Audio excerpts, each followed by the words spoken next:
মানুষের কপালের মধ্যে দুর্ভোগ আছে, যারা সামনে আর পিছনে মানুষের নিন্দা করে, মানুষের গীবত গায়া মানুষের ইজ্জত নষ্ট করে, অথবা সামনাসামনি এমন এমন কথা বলে যে কথার দ্বারা বেইজ্জত করে ফেলে, আর পিছনে তার এমন সমালোচনা যার দ্বারা সমাজের মধ্যে তার ইজ্জত নষ্ট করে ফেলে। এই জাতীয় মানুষ যারা সামনে আর পিছনে মানুষের নিন্দা করে, মানুষের ঘৃণা করে, মানুষের সমালোচনা গীবত করে, আমার আল্লাহ বলেন তাদের কপালে দুর্ভোগ, তারা জাহান্নামী। এই প্রকৃতির মানুষ সমাজে আছে কিনা বলেন, একটু চিল্লিয়া বলেন, আছে না?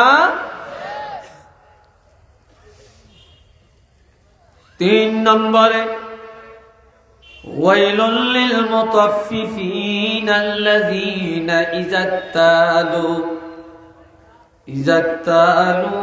আলান নাস ইস্তাওফুন ওয়া ইযা কালুহুম আও ওয়াজানুহুম ইখসিরুন। যারা ব্যবসা করে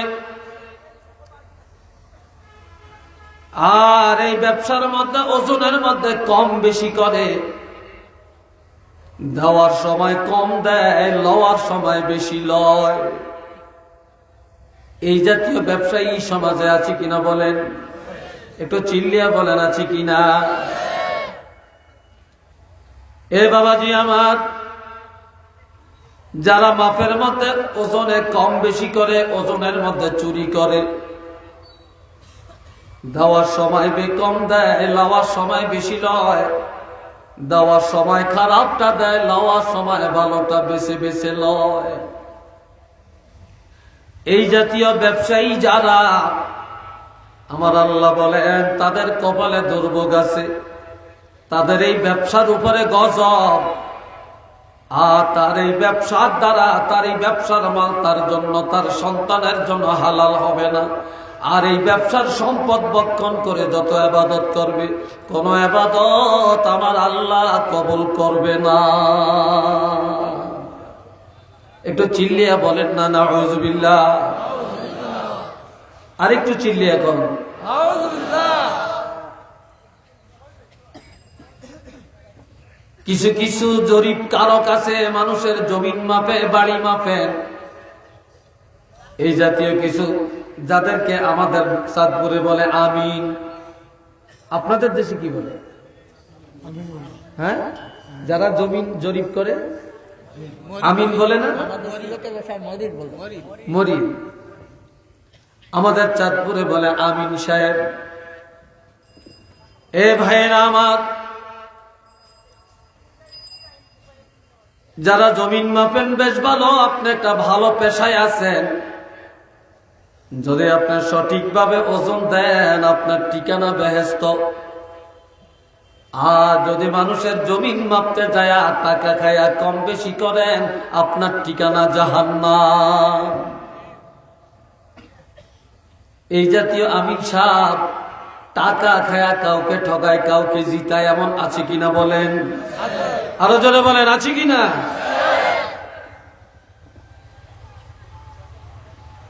এ বন্ধুরা রে আমার আল্লাহ বলেন ইমানদারেরা নাজাত পায়া গেছে,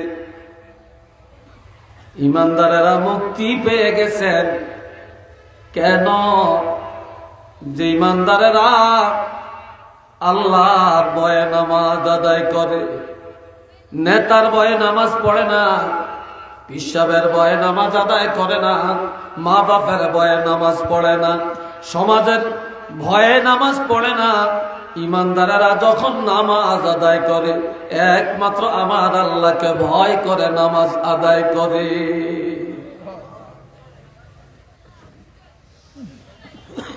আমার কথায় আপনারা হয়তো অসন্তুষ্ট হবেন। চাঁদপুরি হুজুর আসবেন, সাবজাদা আসবেন,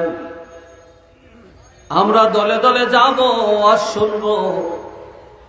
কিন্তু আমার সামনে এখন যারা আছেন তালাশ করে আপনারা পাবেন এখনো 4 আনা অথবা 6 আনা মানুষ এশার নামাজ পড়ে না। কি কথা ঠিক কিনা বলেন?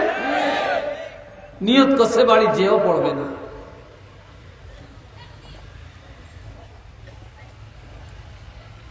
আমার নবী বলেন লা সালাতা লিমান লা ঈমান লাহু, যার নামাজ নাই তার ঈমানও নাই, যার নামাজ আছে তার ঈমান আছে।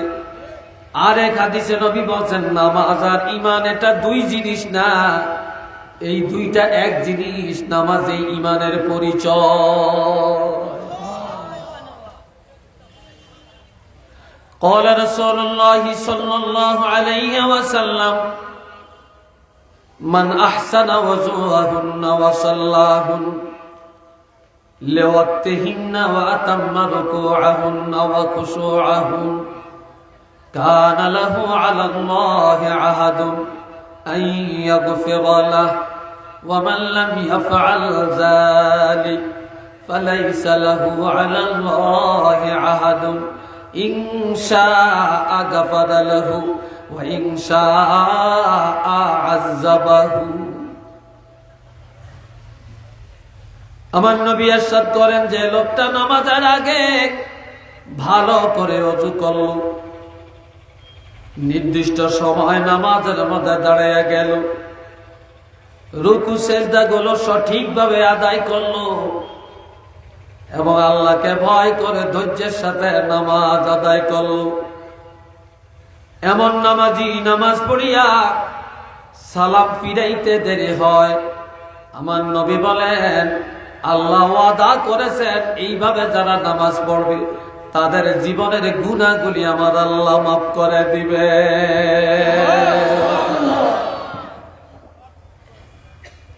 ওমান লাম ইয়াফআল যালিক, আর যে ব্যক্তি এইভাবে নামাজ আদায় করবে না, ফালাইসা আলাল্লাহি আহদুন, আল্লাহর পক্ষ থেকে ক্ষমার কোনো অঙ্গীকার নাই।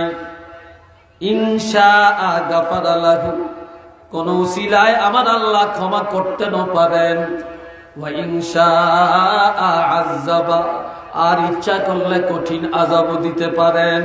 তবে নামাজিরা ক্ষমা পাবেন এটা আল্লাহর ওয়াদা, কিন্তু বেনামাজিরা ক্ষমা পাবে এটা আল্লাহ ওয়াদা করে না।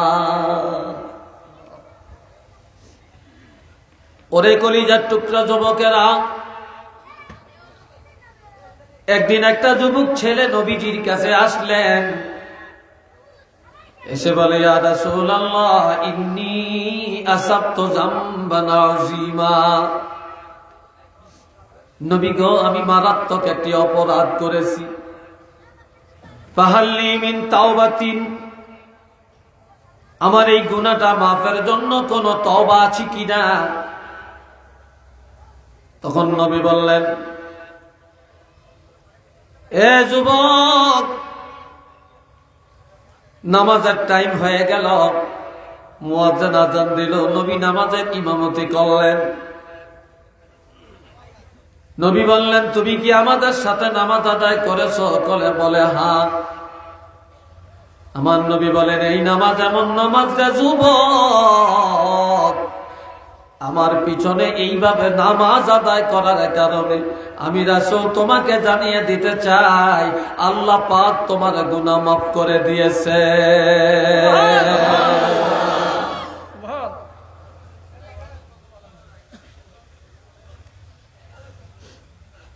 আমার আল্লাহ বলেন আকিমিস সালাতা তারাফাইন নাহারি ওয়া যুলাফাম মিনাল লাইল ইন্নাল হাসানাতি ইউযহিবনাস সাইয়্যাত যালিকা যিকরা লিয-যাকিরিন।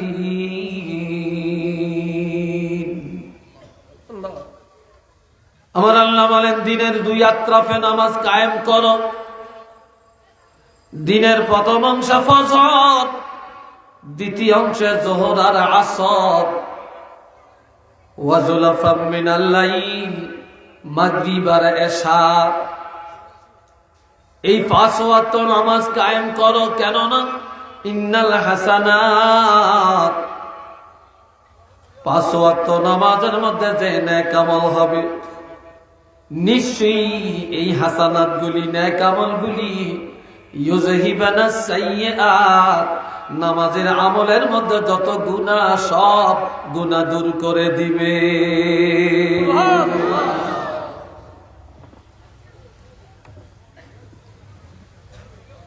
বন্ধুরা রে আমার, তবে সেই নামাজটা হতে হবে আল্লাহর জন্য, নামাজটা হতে হবে ধৈর্যের সাথে, নামাজটা হতে হবে আল্লাহর ভয়ে।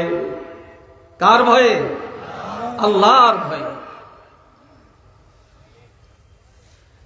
এটা হলো মুমিনের 1 নম্বরের গুণ। যারা ঈমানদার তারাই আল্লাহর ভয়ে নামাজ পড়ে, কিন্তু মুনাফিকেরা আল্লাহকে ভয় করে নামাজ পড়ে না। ঈমানদারেরা ফজরের নামাজের সময় কনকনে শীতের মধ্যে ঘুম থেকে জেগে ঠান্ডা পানি দিয়ে ওযু করে ও মসজিদে যায়। আর মুনাফিকরা ভালো করে খাতা মোড় দিয়ে ঘুমায়। কথা ঠিক কিনা বলে?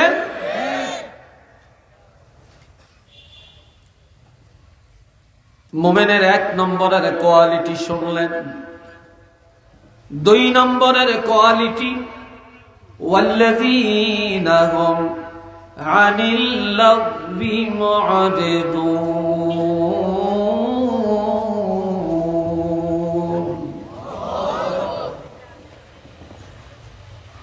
ঈমানদারেরা তাদের জবানের হেফাজত করে, তারা তাদের জবানে নিরর্থক কথা বলে না।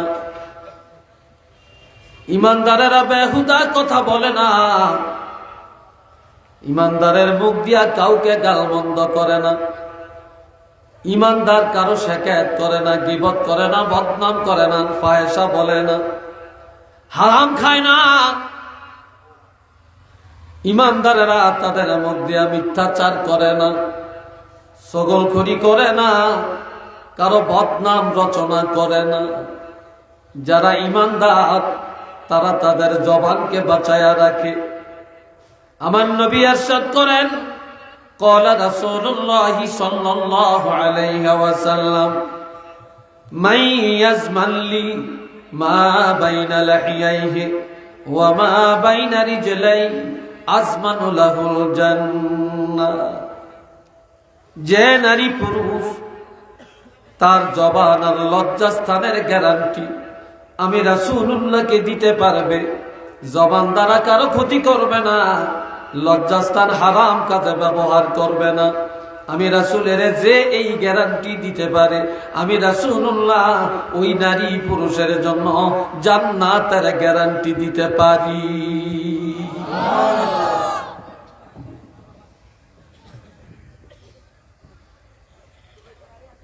বন্ধুরা রে আমার, দুনিয়াতে এখন গীবতটা একেবারে সকলের মধ্যে, গীবত এখন এজমালি হয়ে গেছে।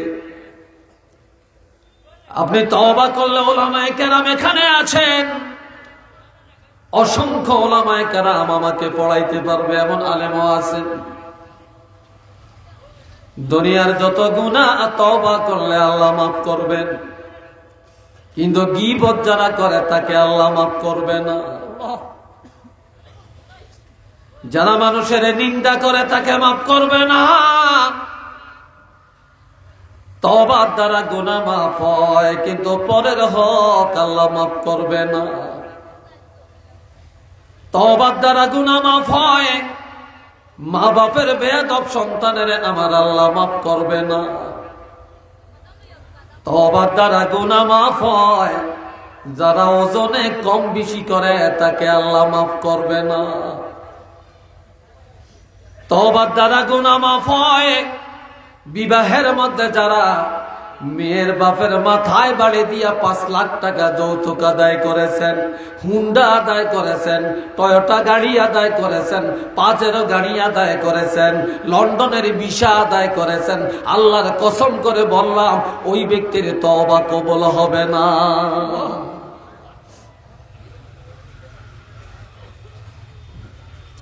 আমার ভাইরা,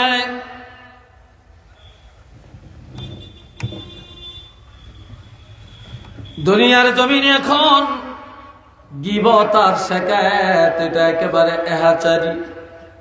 গীবতটার মতো অপরাধ সবাই এখন করতেছে, এটা নিয়ে একটু চিন্তা ভাবনাও করে না। গীবতটা জিনার চেয়ে আরো মারাত্মক অপরাধ। সমাজের মধ্যে জিনা সবচেয়ে বড় অপরাধ, তারপরে জিনার চেয়ে গীবতটা আরো বড় অপরাধ। 3টা কারণে। জোরে বলেন কয়টা কারণ? যুবকরা একটু জোরে বলেন। 3টা কারণে। 1 নম্বরে, জিনার চেয়ে গীবত কেন মারাত্মক? জিনা হয় নারী পুরুষ দুইজনের মন যখন এক হয়, কিন্তু গীবত কখনো দুইজনের মন এক হয় না, যার ফলে জিনার চেয়ে গীবতটা শক্ত অপরাধ। 2 নম্বরের কারণ, জিনা হয় একান্ত গোপনে, কিন্তু গীবত কারো গোপনে গোপনে হয় না, এটা হয় জনসমাজে। 3 নম্বরের কারণ, জিনা করে মানুষ লজ্জিত হয়, শর্মিন্দা হয়, অনুতপ্ত হয়, কেউ জানো কেটা মানুষে চায় না।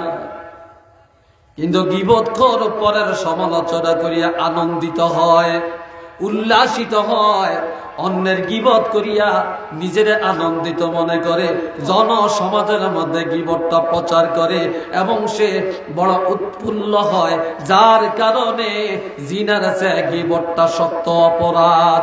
উচ্চ আওয়াজে সবাই বলবো নাউযুবিল্লাহ।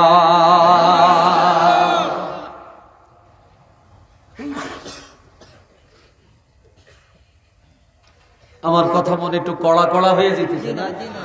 হ্যাঁ,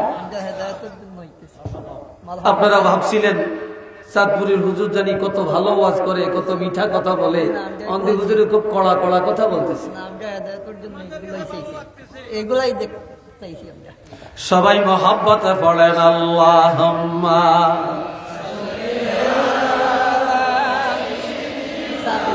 জোরে জোরে মাওলানা।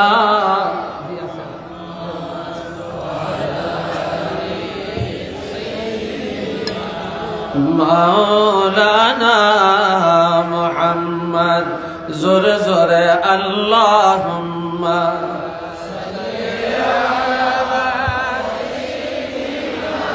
মাওলানা মুহাম্মদ ওয়া আলা আলি সাইয়্যিদিনা।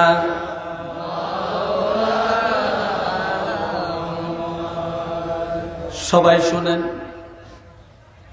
একেবারে গভীর আগ্রহ চিত্তে কথাগুলো শুনেন। প্রথমেই বলছি, আমলের নিয়তে আমরা কথা বলবো আর শুনবো, ঠিক না? আমল সে জিंदगी बनती है, जन्नत भी जहन्नम भी। আমলের দ্বারা যদি জিंदगी তৈরি করা যায়, আমলের দ্বারাই জান্নাত আর জাহান্নাম। আমল যদি নেক আমল হয় জান্নাত, আমল যদি বদ আমল হয় জাহান্নাম। এ বন্ধুরা রে আমার, আসুন আমরা আজকের এই বিশাল জনসমাজে ওয়াদা করব, জীবনে কারো ক্ষতি করব না, কারো ইজ্জতের উপর আঘাত আনব না, কারো গীবত করব না। এই জাতীয় অন্যায় থেকে জবানকে বাঁচিয়ে রাখবো, রাজি কিনা? 2 হাত তুলে দেখাইতে পারবেন? একটু হাতটা লাড়া দেন।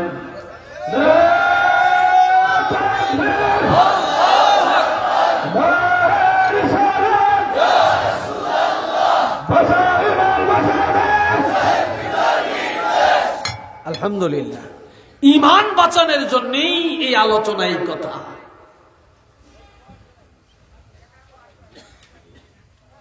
3 নম্বরে والذين هم للزكاة فاعلون।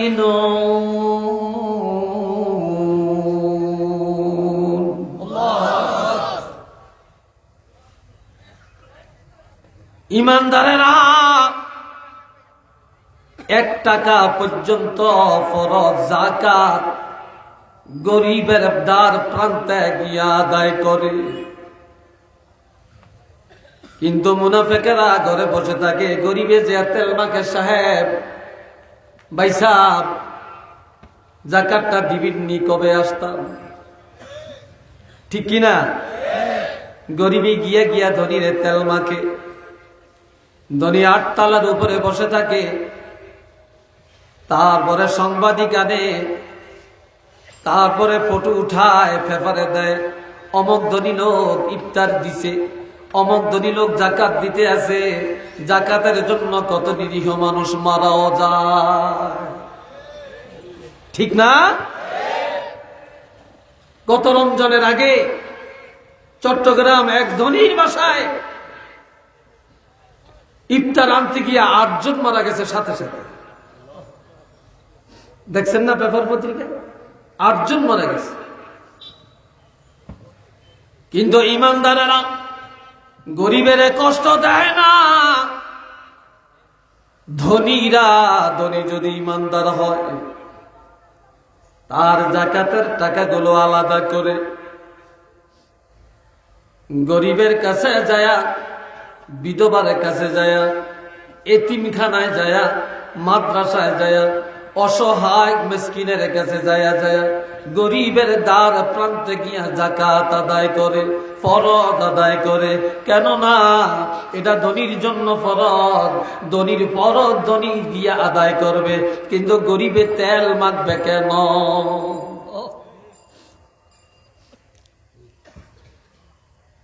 বন্ধুরা রে আমার, হজ করা ফরজ। ধনীরা টাকা খরচ করে মক্কা শরীফ যায়, কিন্তু মক্কা শরীফ কারো ঘরে যায় না, ঠিক কিনা বলেন? মক্কা শরীফ কারো ঘরে যায় না, কিন্তু সবাইকে হজ করতে হলে মক্কা শরীফ যাওয়া লাগবে। অনুরূপ যাকাতের অবস্থাটা তেমন। যারা যাকাত দিবে গরিবের কাছে গিয়া যায়া যায়া আদায় করবে, কিন্তু গরিব ধনীর বাড়িতে যাবে না। তবে হ্যাঁ, গরিবেরা যদি ধনীর বাড়িতে যায়া যাকাত নেয়, ধনীর যাকাত আদায় হবে, তবে সঠিকভাবে সুন্নত তরিকা মোতাবেক হলো না, আদায় হয়ে গেল। যে ধনী গরিবের কাছে যায়া যায়া ফরজ যাকাত আদায় করে, এ ধনী গরিবের 500 বছর আগে জান্নাতে যাবে। আর যে গরিব ধনীরে যায়া বলে, স্যার যাকাতটা দেন না কেন, এটা আমাদের হক, ধরে রাখছেন কেন, তাড়াতাড়ি দেন। যে গরিব ধনীর বাড়িতে যায়া ধনীরে সজা করিয়া যাকাত আদায় করে আনে, ওই গরিবেরা ধনীর 500 বছর আগে জান্নাতে যাবে।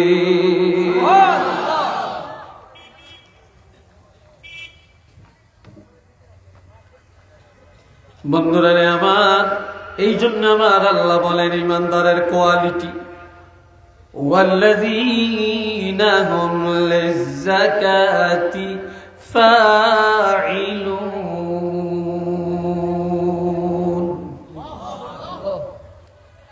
যাকাতের 3 অর্থ। যাকাতের 1 অর্থ হলো বৃদ্ধিকরণ, যাকাত দিলে মাল বাড়ে। যাকাতের আরেক অর্থ হলো পবিত্রকরণ, যাকাত দিলে মাল পবিত্র হয়। যতক্ষণ আপনি যাকাত দিবেন না, আপনার কোটি কোটি টাকা হারাম।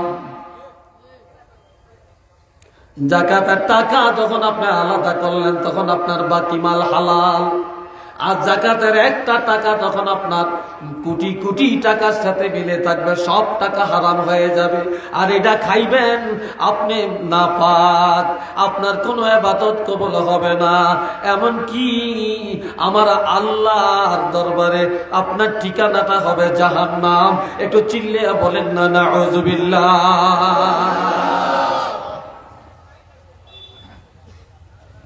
জাকাতের আরেক অর্থ হলো আত্মশুদ্ধি। জাকাত দিলে দেহ পবিত্র হয়, আত্মা পবিত্র হয়। যতক্ষণ জাকাত দিবেন না আত্মা নাপাক। এ ভাইরা আমার, এই হাজারো জনসমাজে বলে যায় যারা জাকাত দিবেন তারা গরিব হবেন না, তাদের সন্তান কারো দরজার মুহতাজ হবে না। যারা জাকাত দিবেন তাদের মালের হেফাজতের জিম্মাদার আল্লাহ। জোরে কোন আল্লাহু আকবার, জোরে বলেন কে? এইভাবে ধনীরা জাকাত দিতে চেষ্টা করব। তবে আমি জানতে চাই এই টিলাগাঁও এলাকাতে দুনিয়াতে বর্তমানে জাকাত দেওয়ার মতো লোক বেশি না খাওয়ার মতো লোক বেশি? জাকাত দাতা বেশি। কিন্তু জাকাত দাতারা যদি সঠিকভাবে জাকাত দেয়, টিলা গায়ের গরিব আরেক গায়ে যাওয়া লাগে না, ঠিক না?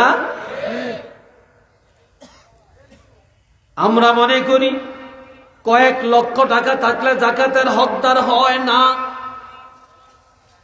যার কাছে হাওলানা হাওল পূর্ণ 1 বৎসর বরণ পোষণ, আসবাবপত্র, খাওয়া দাওয়া, লেখাপড়া, চিকিৎসা, এই সব বাসস্থান, এই সব কিছু মিটানোর পরে 1 বছর যার কাছে 65,000 টাকা জমা থাকবে, ওই লোকটার উপরে জাকাত দেওয়া ফরজ এবং ওই লোকটার উপরে ফিতরা দেওয়া ওয়াজিব এবং ওই লোকটার উপরে কোরবানি দেওয়া ওয়াজিব।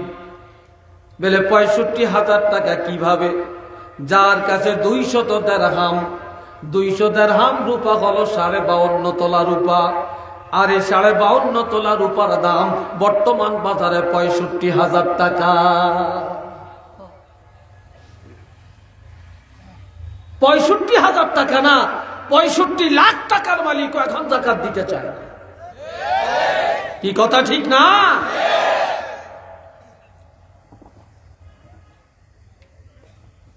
কিন্তু সুন্নি মুসলমানের পরিচয় যাকাত ঠিকমতো আদায় করা, সুন্নি মুসলমানের পরিচয় নামাজ সঠিকভাবে আদায় করা, সুন্নি মুসলমানের পরিচয় জবানকে হেফাজত করা।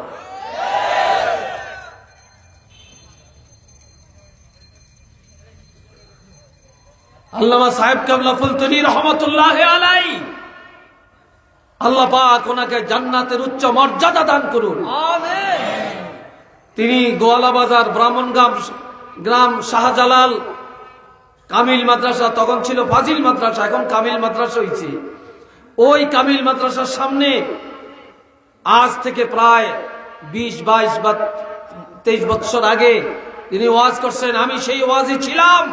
তিনি বলেছিলেন, যারা নামাজ পড়বে না, যারা যাকাত দিবে না, যারা হক কথা বলবে না, যারা মানুষের মাথায় বাড়ি দিবে, যারা সুন্নতের আমল করবে না, তারা ফুলতুলি দরবারের মুরিদ না।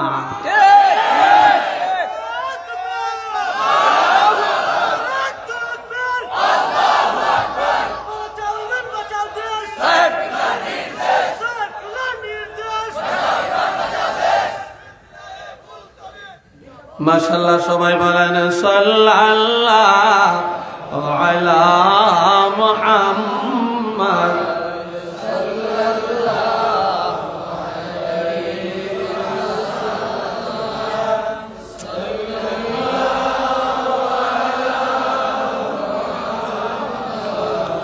সাল্লাল্লাহু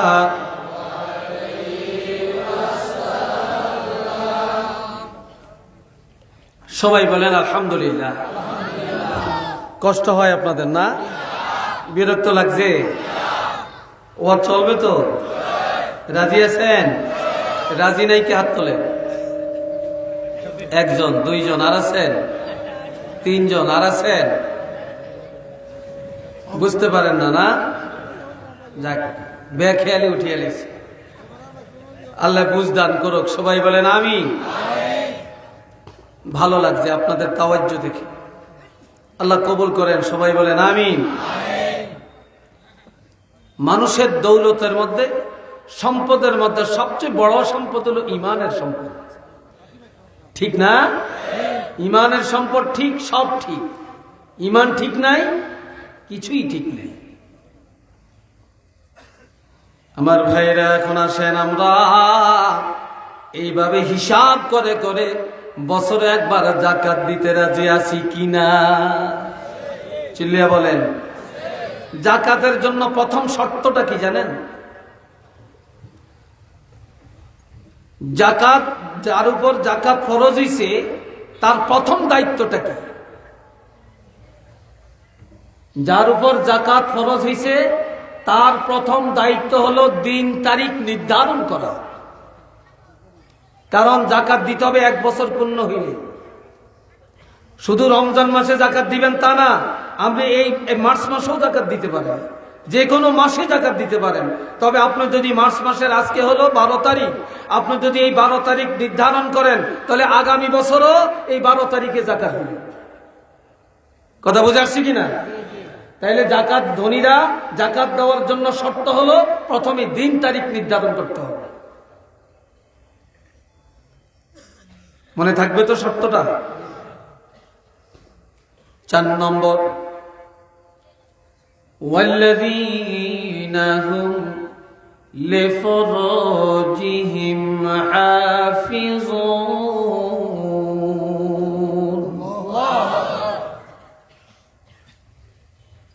ঈমানদারেরা তাদের লজ্জাস্থানে হেফাজত করে। সোজা কথা, পর্দার বিধান মানে। নামাজ পড়া ফরজ, রোজা রাখা ফরজ, হজ করা ফরজ, যাকাত দেওয়া ফরজ, তেমনি ভাবে পর্দা করাটা ফরজ। ফরজ কিনা? চিল্লিয়ে বলেন। পুরুষের লজ্জাস্থান হলো নাভির নিচ হতে ভাঁটু পর্যন্ত, আর পুরা শরীর পোশাক দিয়ে আবৃত করলেন, এটা লিবাসুত তাকওয়া, ঠিক না? এটা লিবাসুত তাকওয়া। আর মহিলাদের গুপ্তাঙ্গ হলো মাথার তালু হতে পায়ের তালু পর্যন্ত। তবে মহিলাদের 3টা জায়গা খোলা রাখা যাবে। জোরে বলেন, কয়টা জায়গা? আওয়াজটা জোরে বলেন, আর একবার বলেন। 3টা জায়গা খোলা রাখা যাবে। 1 নম্বরে চেহারা, 2 নম্বরে হাতের তালু,